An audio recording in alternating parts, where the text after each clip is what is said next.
Doğum günü münasibətilə mənə çox sayılı təbriklər göndərilir, məktublar göndərilir. Bütün bu təbrikləri göndərən insanlara təşəkkür bildirirəm. Heç vaxt öz doğum günümü qeyd eləməmişəm. Həmişə doğum günümdə məcburi köçkünlərlə görüşmüşəm. Şəhid ailələri ilə görüşmüşəm. Bu isə doğum günümün ərəfəsində işğaldan azad edilmiş torpaqlarda Mehriban xanımla birlikdə olmuşam. Zəngilan, Qubadlıda və əskərlərlə, əgər belə demək mümkündürsə, bu günü qeyd eləmişəm. Tarixi qələbə çalmışıq, zəfər çalmışıq, torpaqlarımızı işğalçılardan azad etmişik. Eyni zamanda kədərli il olubdur, şəhidlər vermişik.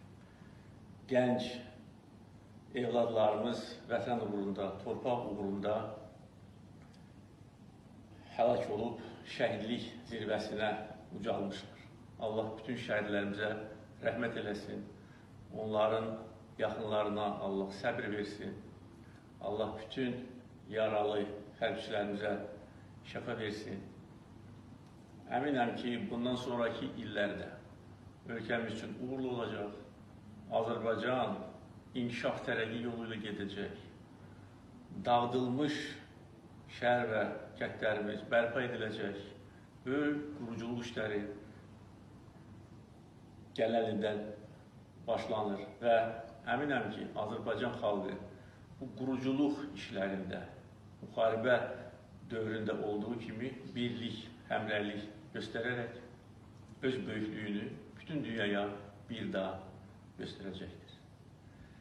Bir daha əziz bacı qardaşlarım, təbriklərə görə təşəkkürümü bildirirəm. Sizi qarşıdan gələn yeni bayram münasibəti ilə, dünya Azərbaycanlarının həmrəylik günü münasibəti ilə ürəkdən təbrik edirəm. Qarabağ Azərbaycandır.